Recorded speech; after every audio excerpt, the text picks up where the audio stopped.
ఆధునిక యుగానికి అసలు బలం ఎక్కడుంది?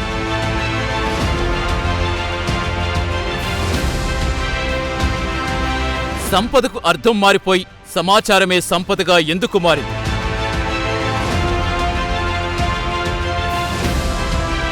గూగుల్ డేటా సెంటర్ ఏపీకి రావటంలో ఆంతర్యమేంటి?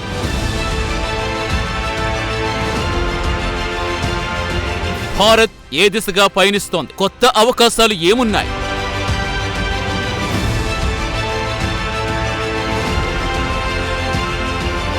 దుడ్డు ఉన్నవాడిదే గొడ్డు అని ఓ పాతకాలపు సామెత. నిజమే, దుడ్డు ఉన్నవాడే ఇప్పుడు రాజ్యాలు ఏలుతున్నాడు. ఆ దుడ్డు కోసమే అగ్రరాజ్యాలు కూడా అనారోగ్యకరమైన పోటీకి సై అంటున్నాయి. మరి ఆ దుడ్డు ఎవరి దగ్గరుంది?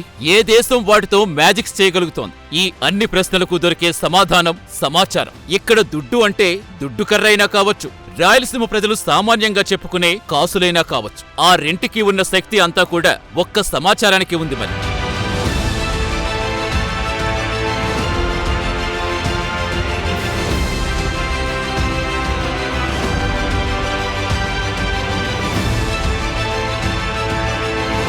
ప్రపంచమంతా ఇప్పుడు సమాచారం చుట్టూనే తిరుగుతోంది.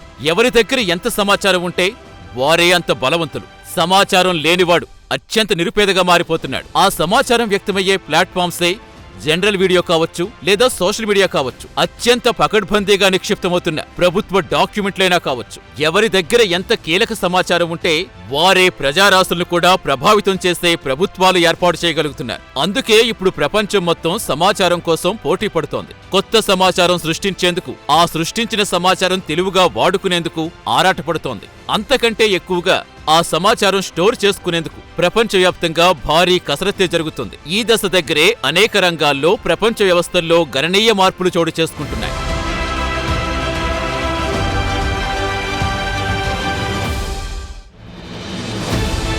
అయితే ఇంతకు ముందు సంగతి ఎలా ఉన్నా 2010 నుంచి భారత్ కూడా ఆ రంగంలో పట్టు పెంచుకునేందుకు సాయశక్తులా ప్రయత్నిస్తోంది. ఇంటర్నెట్ వేగం పుంజుకుని అవసరాలు పెరుగుతున్న క్రమంలో 2010లో ప్రపంచవ్యాప్తంగా 2 జెటాబైట్స్ డేటా జనరేట్ అయ్యింది. అందులో భారత్ అతి తక్కువ డేటా అంటే 0.1 నుంచి 0.2 జెటాబైట్స్ డేటా మాత్రమే జనరేట్ చేస్తుంది. అప్పుడు ఇంటర్నెట్ వాడకం చాలా తక్కువ.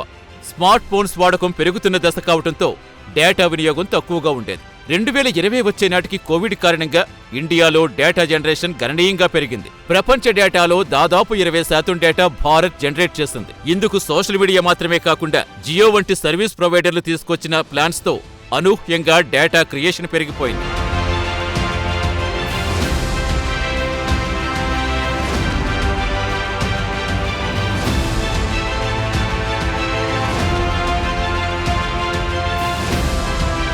ఒక జెటాబైట్ అంటే 1 మిలియన్ గిగాబైట్ల కన్నా ఎక్కువే. ఒక హెచ్డీ క్వాలిటీ సినిమా 4 లేదా 5 జీబీలకు సరిపోతుందనుకుంటే జెటాబైట్ అంటే ప్రపంచంలో 20 కోట్ల హెచ్డీ క్వాలిటీ సినిమాల స్టోరేజ్ కెపాసిటీ అన్నమాట. లేదా 20 ఏళ్ల పాటు గూగుల్ వెబ్ సెర్చ్ డేటా కూడా 1 జెటాబైట్తో సమానంగా నిపుణులు పోలుస్తారు. ఇలా 2010 నుంచి నేటి వరకు చూసుకుంటే భారత్ నానాటికి కొత్త డేటా సృష్టిస్తూ ప్రపంచం మీద కుదురుతూ అతిపెద్ద డేటా క్రియేటర్గా తయారైంది. మనం ఇంతకు ముందే చెప్పుకున్నట్టుగా సమాచారం ఎవరు ఎంత బాగా సృష్టిస్తారో వారే శక్తిమంతులు. కాబట్టి ఇంత భారీ డేటా సృష్టిస్తున్న భారత్ కూడా శక్తిమంతం అవుతున్నట్టే లెక్క కదా. భారత్ వద్ద ఉన్న ఈ శక్తే ఇప్పుడు ప్రపంచ దేశాల దృష్టిని ఆకర్షిస్తోంది.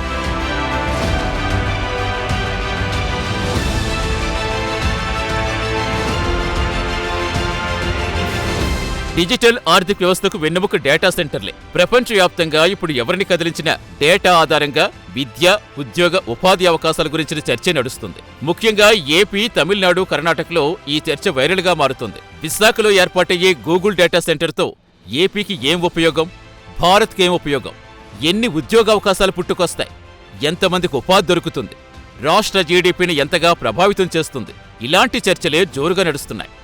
అయితే డేటా సెంటర్స్ ఏమీ ఈరోజు కొత్తగా పుట్టుకొచ్చినవి కావు. అవి ప్రపంచవ్యాప్తంగా గత 5 దశాబ్దాలుగా ఉన్నవే. గత కొన్నేళ్లుగా అనేక పరిశోధనలు జరుపుతున్న ఆర్టిఫిషియల్ ఇంటెలిజెన్స్, ఏఐ సంస్థలు ఇప్పుడు అన్ని రంగాల్లో ప్రభావితం చేస్తున్నాయి. ఏఐ మనిషి చేసే పనులు సులభతరం చేస్తుంది. కంప్యూటర్లు వచ్చిన కొత్తలో అవి మనుషుల ఉద్యోగాలు ఎగరేసుకుపోవటం ఖాయమనే అభిప్రాయం ఎలా ఉండేదో ఇప్పుడు ఏఐ విషయంలో కూడా దాదాపుగా అలాంటి అభిప్రాయమే చలామణిలో ఉంది. అయితే నిపుణులు మాత్రం ఏఐని బాగా వాడుకున్న వారికి మాత్రమే కొత్త అవకాశాలు తలుపు తడతాయని, ఏఐని అర్థం చేసుకునేవారు, అందులో అవగాహన పెంచుకునేవారు ఉద్యోగ రంగంలో నిలదొక్కుకోలేరని నిపుణులు అంటున్నారు.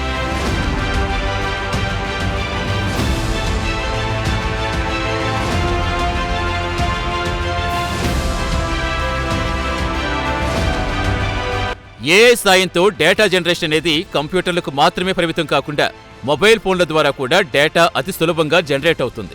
ఇక్కడే శక్తివంతమైన డేటా సెంటర్స్ అవసరం ఏర్పడుతుంది. మరి డేటా సెంటర్ అంటే ఏంటి? దీన్ని సరళంగా చెప్పుకోవాలంటే డేటా సెంటర్ అనేది ఒక భవనంలో వేల కొలది శక్తివంతమైన కంప్యూటర్లను పనిచేయించే చోటన్నమాట. సామాన్యుడికి తెలిసింది డెస్క్టాప్ కంప్యూటర్ లేదా ల్యాప్టాప్ లేదా ట్యాబ్ మాత్రమే. కానీ డేటా సెంటర్లో కంప్యూటర్స్ మన ఇంట్లో లేదా ఆఫీసులో ఉపయోగించే కంప్యూటర్ల కంటే ఎన్నో రెట్లు శక్తివంతమైనవి.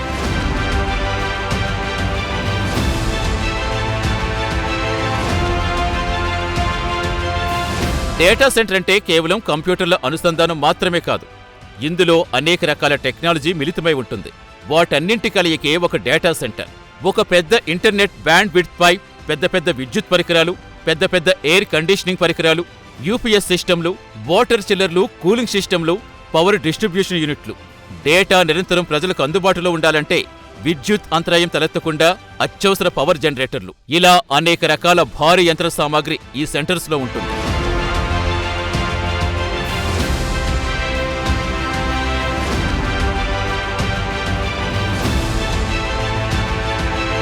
ఇక డేటా అనేది కంటికి కనిపించని అతి సూక్ష్మమైన సమాచార రూపం మాత్రమే. పుంఖాను పుంఖాలుగా జనరేట్ అయిన డేటా స్టోర్ చేయాలంటే అప్పుడే పుట్టిన పసిపిల్లలను ఎంత కేర్గా చూసుకోవాలో అచ్చం అలాగే ఆ డేటాను కూడా స్టోర్ చేసుకోవాలి. లేకపోతే ఎంతో విలువైన ఆ డేటా మొత్తం కరప్ట్ అయిపోతుంది. డేటా కరప్ట్ అయిపోతే దాంతో ఎంత నష్టం సంభవిస్తుందో అంచనా వేయటం కూడా కష్టం. అలాంటి ప్రమాదాలేవి జరగకుండా అతి భారీ ఎయిర్ కండిషనింగ్ సిస్టమ్స్ ఏర్పాటు చేస్తారు. నిరంతరం కూలింగ్ సిస్టమ్స్ పనిచేస్తూనే ఉంటాయి. దీనికోసం భారీగా నీటి వినియోగం అవసరమవుతుంది. పెద్ద మొత్తంలో కరెంటు కూడా అవసరమవుతుంది. డేటా సెంటర్స్ కోసమే ప్రత్యేకంగా విద్యుత్ జనరేటర్లు అవసరమవుతాయి. చల్లదనం కోసం వాడే అతిపెద్ద ఏసీల వల్ల డేటా సెంటర్స్లో విపరీతమైన వేడిం పుడుతుంది. ఆ టెంపరేచర్తో రేడియేషన్ వస్తుంది. కార్బన్ డయాక్సైడ్ జనరేట్ అవుతుంది. ఇది మనుషుల ఆరోగ్యాలపై ఎఫెక్ట్ చూపిస్తుంది. అలాంటి ప్రమాదాలు తగ్గించేందుకు భారీగా నీరు వాడుకునే వాటర్ చిల్లర్స్ ఉపయోగించాల్సి ఉంటుంది. డేటా జనరేషన్, డేటా స్టోరేజ్ ప్రక్రియలతో ఆ డేటా సెంటర్లోని సిస్టమ్స్లో విపరీతమైన వేడి పుడుతుంది. సిస్టమ్స్ వేడెక్కితే డేటా ప్రక్రియ ఆగిపోతుంది. కాబట్టి సిస్టమ్స్ నిరంతరం పనిచేయాలంటే పైపుల ద్వారా సిస్టమ్స్లోకి, అవి ఉండే ర్యాక్స్లోకి చాలా చల్లని నీటిని పంపిస్తూ ఉంటారు. అవి బయటకొచ్చేటప్పుడు చాలా వేడి నీళ్లుగా వస్తాయి. ఇదంతా ఒక సైకిల్. ఈ క్రమంలో విశాఖకు వస్తున్న గూగుల్ డేటా సెంటర్ వివరాలు ఆసక్తికరంగా మారుతున్నాయి.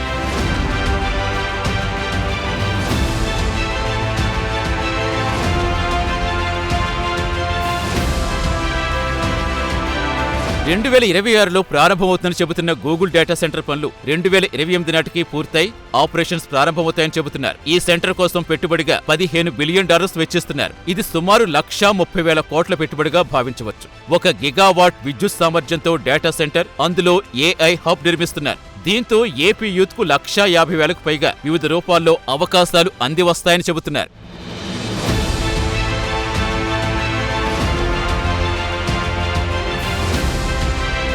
అమెరికాకు ఆవల తొలిసారిగా భారత్లో ఇంత పెద్ద డేటా సెంటర్ గూగుల్ నిర్మిస్తోందని మంత్రి నారా లోకేష్ వ్యాఖ్యానించడం విశేషం. ప్రపంచంలోనే అతిపెద్ద ప్రాజెక్ట్ కారణంగా విశాఖ అతి త్వరలో ఏఐ సిటీగా మారడం ఖాయమంటున్నారు లోకేష్. ప్రభుత్వం రూపొందించిన పాలసీలు, ట్యాక్స్ మినహాయింపు సౌలభ్యాలు, డబుల్ ఇంజిన్ సర్కారుకుండే బలం, ఇలాంటి కారణాలతో తాము ప్రాజెక్ట్ ఆకర్షించామని లోకేష్ అంటున్నారు. ఈ ప్రాజెక్ట్ గురించి లోకేష్ చెప్పడం మాత్రమే కాదు, తమిళనాడు ప్రభుత్వం తన ఈర్ష్యను కూడా వ్యక్తం చేసిందని గమనించాలి. తమిళనాడు అసెంబ్లీలోనే దీనిపై చర్చించడం విశేషం. సుందర్ పిచే తమిళుడే కాక గూగుల్ సీఈఓ అయ్యుండి కూడా గూగుల్ను తమిళనాడుకు తీసుకురాలేదని, ఇందులో డీఎంకే ప్రభుత్వం ఫెయిల్ అయిందని ఆ రాష్ట్ర ఎమ్మెల్యేలు స్టాలిన్ తప్పుపట్టారు. సుందర్ పిచే ద్వారా గూగుల్ని ఆహ్వానించకపోవటం ముమ్మాటికి తప్పే అనే భావన తమిళనాడు ప్రజల్లో ఉందనేందుకు ఇంతకంటే సాక్ష్యం అక్కర్లేదు.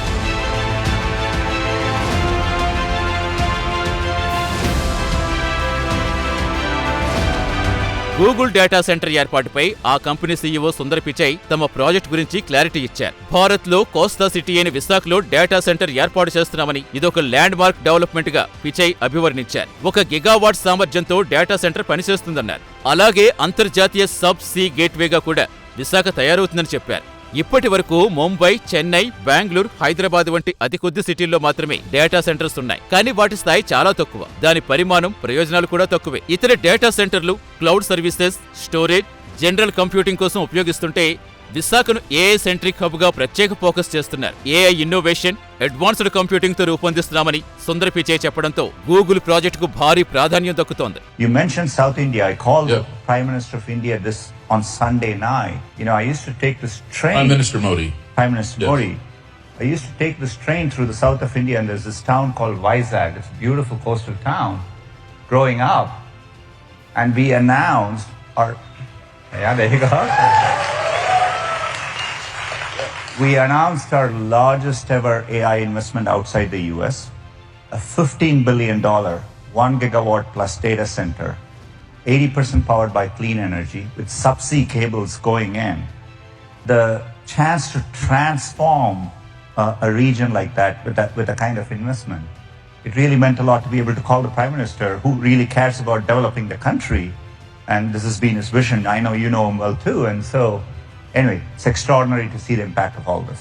ఆధునిక ఏఐ డేటా సెంటర్లు సాధారణంగా 1 గిగావాట్ విద్యుత్ వాడకం సామర్థ్యంతో రూపొందిస్తున్నారు. 1 గిగావాట్ విద్యుత్ అనేది 7,50,000 ఇళ్ల అవసరాలకు సరిపోతుంది. అంటే ఈ గూగుల్ డేటా సెంటర్కయ్యే విద్యుత్ ఉత్పత్తితో లక్షలాది కుటుంబాల విద్యుత్ అవసరాలు తీరతాయనేది ఒక పోలిక. అయితే ఒక డేటా సెంటర్తో ఎన్ని ప్రయోజనాలు ఉంటాయో పరిశీలిస్తే అది దేశ జీడీపీని ప్రభావితం చేసే స్థాయిలో ఉంటుంది. డిజిటల్ ఎకానమీ ద్వారా మిలియన్ల కొద్దీ డాలర్స్ విదేశీ మార్గం సృష్టిస్తుంది. అమెరికా వంటి దేశాల్లో 5,000కు పైగా డేటా సెంటర్లుంటే మనకన్నా ఎంతో చిన్నదైన Malaysia, Singapore, Indonesia, Chile, Norway వంటి దేశాలు కూడా డేటా సెంటర్స్ నిర్మాణంలో ముందంజలో ఉన్నాయి. ఆ జాబితాలో కనీసం ఇండియా జాడకూడలేదని గమనించాలి. ఇలాంటి దశలో ఒక పూర్తిస్థాయి డేటా సెంటర్తో విశాఖలో ఆ ప్రక్రియ ప్రారంభమవటం విశేషమే.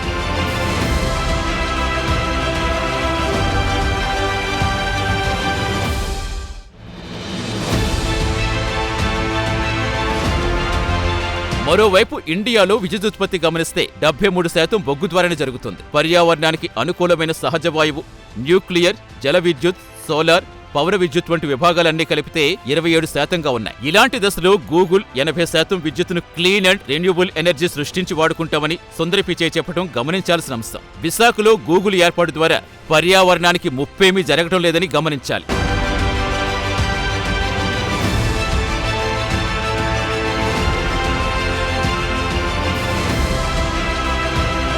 గూగుల్ ఏర్పాటుతో భారత్కు 2030 నాటికి $50 బిలియన్ జీడీపీ ఖాయంగా చెబుతున్నారు. ఏపీ విషయానికొస్తే 2030 నాటికే 10% జీడీపీ పెరుగుదల ఉంటుందని అంటున్నారు. అయితే ఏపీలో విపక్షాలు లేదా కొందరు విమర్శకులు డేటా సెంటర్తో కొత్త ఉద్యోగాలు భారీగా రావని వ్యాఖ్యానిస్తున్నారు. డేటా సెంటర్ అనేది మెమరీ స్టోరేజ్ మాత్రమే చేస్తుందని, మెమరీ స్టోరేజ్ పనికి పెద్ద సంఖ్యలో ఉద్యోగావకాశాలు ఏర్పడవని, స్టోరేజ్కు ఉపయోగపడే తక్కువ స్థాయి ఉద్యోగాలు మాత్రమే వస్తాయంటున్నారు. ఆ వాదనలో కొంతమేర వాస్తవం ఉన్నా స్టోరేజ్తో అసలు ఎలాంటి ఉపయోగాలున్నాయో ఇప్పుడు చూద్దాం.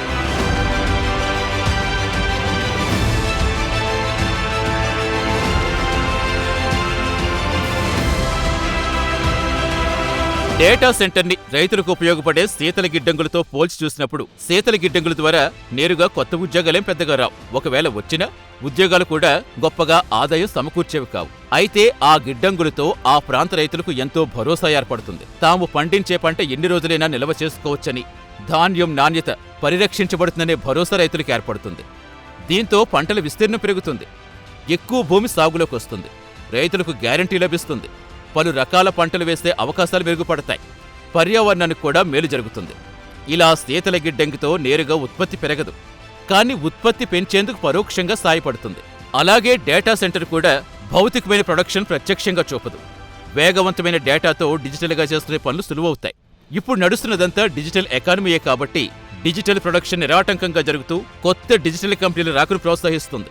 డేటాను అన్ని రంగాల్లో ఉపయోగించుకున్నట్టే వ్యవసాయ రంగంలో విరివిగా వాడుకునే అవకాశాలు మెరుగుపడతాయి. రైతులకు అతి విలువైన సమాచారం ఇంకా వేగంగా, ఇంకా నాణ్యంగా చేరుతుంది. ఇలా రైతులు ఉపయోగించుకునే డేటా పెరగడం ద్వారా వ్యవసాయంలో 20% ఉత్పత్తి పెరుగుతుందని నిపుణులు చెబుతున్నారు.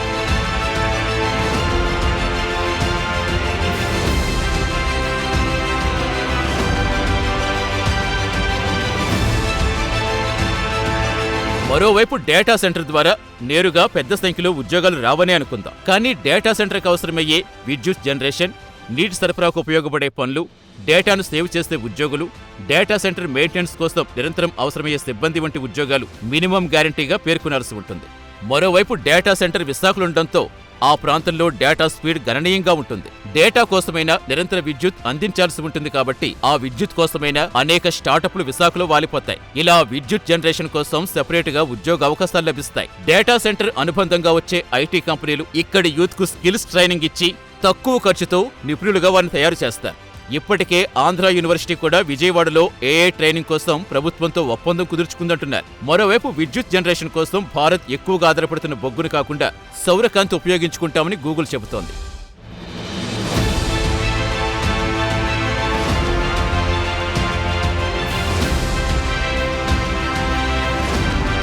Super high speed internet bandwidth data సెంటర్లను వివిధ దేశాల మధ్య కనెక్ట్ చేసేందుకు సముద్రం అడుగు భాగం గుండా కేబుల్స్ వేస్తారు. ఆ సబ్మెరీన్ కేబుల్స్ ఇలా బ్లూ కలర్ లో చూడొచ్చు. అలాగే భూభాగం గుండా వేసే కేబుల్ ని పర్పుల్ కలర్ లో చూడొచ్చు. ఇలా ఎల్లో లైన్స్ అనేవి హై వోల్టేజీ పవర్ లైన్ గా భావించాలి. మన దేశంలో ముంబై నుంచి ఎక్కువ కేబుల్స్ ఉంటే చెన్నై, కొచ్చి వంటి పట్టణాలకు 1 లైన్స్ మాత్రమే ఉన్నాయి. విశాఖ త్వరలో సబ్సీ కేబుల్ ఏర్పడుతున్న దృష్ట్యా ఇది ఇప్పుడు ప్రపంచ డేటా సెంటర్ మ్యాప్ లో చోటు దక్కించుకోబోతుంది.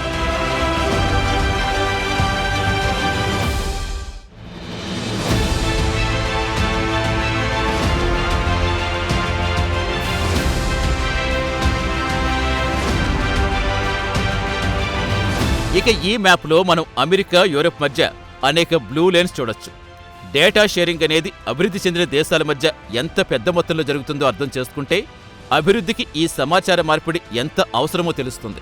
విశాఖపట్నానికి ఇప్పటివరకు అసలు బ్లూ లైనే లేదు. కానీ గూగుల్ రాక ద్వారా ఈ పరిస్థితి త్వరలో మారుతుంది. డిజిటల్ ప్రపంచాన్ని ఏలేందుకు అమెరికా, చైనా వంటి దేశాలు పోటీ పడుతుంటే గతంలో ఫేస్బుక్గా ఉన్న మెటా యాజమాన్యం కూడా ఈ రంగంలో భారీ పెట్టుబడులు పెడుతోంది. ప్రపంచవ్యాప్తంగా దాదాపు 50,000 కిలోమీటర్ల మేర సబ్మెరీన్ కేబుల్ వేసి అమెరికా, భారత్, బ్రెజిల్, దక్షిణాఫ్రికా వంటి సుదూర దేశాలను కనెక్ట్ చేయాలని మెటా నిర్ణయించింది. ఇక మెటా అనేది చైనాకు కేబుల్ వేయటం లేదనేది కీలకంగా గమనించాలి. అంటే డేటాను ఎవరితో పంచుకోవాలి, ఎవరితో కలిసి అభివృద్ధి చేసుకోవాలి అనే అంశాలు ఎంత కీలకంగా మారుతున్నాయో గమనించాల్సిందే.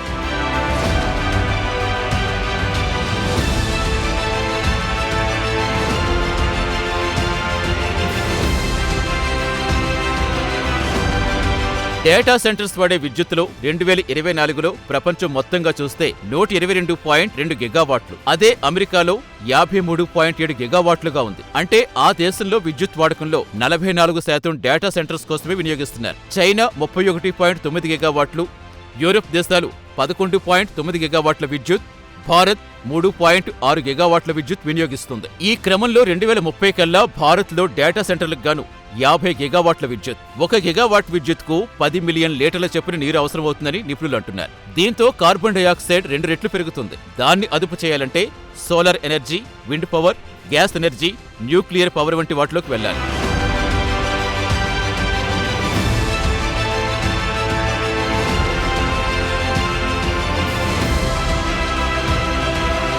మరి సెక్యూరిటీ మాటేంటి?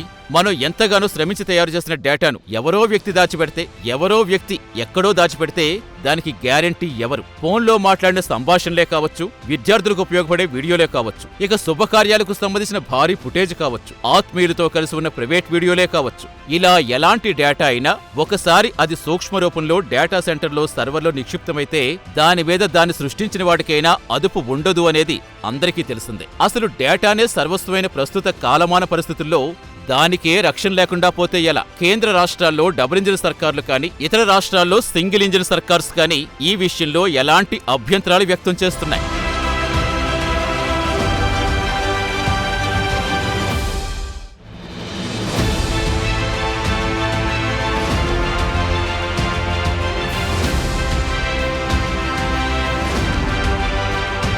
అయితే ఆ ప్రశ్నకు అందరినీ సంతృప్తిపరిచే జవాబులు ఇప్పటికైతే ఎవ్వరి దగ్గర లేవు. కానీ భారత ప్రభుత్వం చెబుతున్నది ఏంటంటే గూగుల్ డేటా సెంటర్ అనేది ఇండియాలోనే ఉంటుంది కాబట్టి మన డేటా మీద మనకు పూర్తిగా అదుపు ఉంటుందని చెబుతున్నారు. అఫ్కోర్స్ ప్రభుత్వ ఆదేశాల మేరకు డేటా సెంటర్లు ఒప్పందాలు కుదుర్చుకుంటాయేమో కానీ గతంలో ఫేస్బుక్ పాల్పడిన డేటా చౌర్యం తాలూకు చేదు అనుభవాలు ఇంకా ఎవ్వరూ మర్చిపోలేదు. సార్వభౌమాధికారం కలిగిన ప్రభుత్వాలను సైతం ఆఫ్టర్ ఆల్ ఒక IT company CEO Zuckerberg light తీసుకోవటం సంచలనమే సృష్టించింది. ఆనాటి డేటా చౌర్యం ఎన్నికల ఫలితాలే ప్రభావితం చేసిందని విమర్శలు వచ్చాయి. లక్షలాది వినియోగదారుల ఫోన్ నెంబర్లు వేరువేరు అజెండాలతో పనిచేసే ఏజెన్సీలకు పెద్ద మొత్తంలో అమ్ముకున్నారనే ఆరోపణలు తీవ్రస్థాయిలో వెల్లువెత్తాయి. అలాంటి పరిస్థితి ప్రపంచంలో అతిపెద్ద డేటా సెంటర్ యాజమాన్యం గూగుల్ నుంచి రేపటి రోజుల్లో ఎదురు కాదని ఎవరైనా చెప్పగలరా?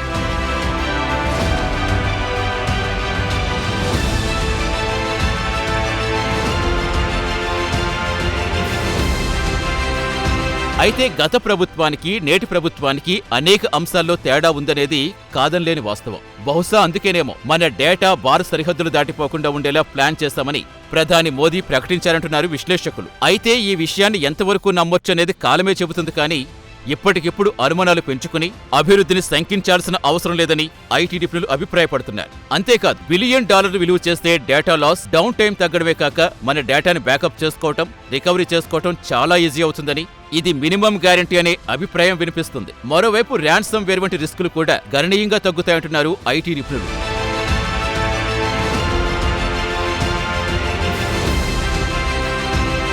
ఇక డేటా సెంటర్లు నిర్మించటం అత్యంత ఖర్చుతో కూడుకున్న పని. మానవ జనాభా నానాటికి పెరుగుతున్న ప్రస్తుత పరిస్థితుల్లో డేటా సెంటర్స్ కోసం ఖరీదైన స్థలాలు కొనుగోలు చేయటం, స్థలాల సేకరణ అనేది రోజురోజుకు కఠినంగా మారటం, వాటి కోసం పెద్ద మొత్తంలో విద్యుత్, నీళ్లు వాడాల్సి రావటం కష్టంగా మారుతుంది. అలాంటి ఇబ్బందులు అధిగమించేందుకు అమెరికాలో కొన్ని కంపెనీలు స్పేస్ లో డేటా సెంటర్స్ నిర్మించేందుకు పూనుకుంటున్నాయి. స్టార్ క్లౌడ్ అనే కంపెనీ ఏకంగా 5 గిగావాట్ల డేటా సెంటర్ ఆకాశంలో నిర్మించే ప్లాన్ చేస్తుంది. ఇటీవల కాలంలో ఏర్పాటైన ఈ స్టార్టప్ కంపెనీ ఏఐ కోసం స్పేస్ లో డేటా సెంటర్స్ నిర్మించేందుకు పూనుకుంది. లో ఎర్త్ ఆర్బిట్ లో శాటిలైట్స్ లాంచ్ చేస్తారు. అలాగే 4 కిలోమీటర్ల పరిమాణంతో పెద్ద సోలార్ ప్యానెల్స్ ఏర్పాటు చేస్తారు. దీని ద్వారా సూర్యుడి నుంచి ఫ్రీగా వచ్చే సౌరశక్తిని డేటా సెంటర్కు ఉపయోగించుకుంటారు. అలాగే కూలింగ్ కోసం స్పేస్ లో ఉండే -200 ఉష్ణోగ్రత వాడుకోబోతున్నారు.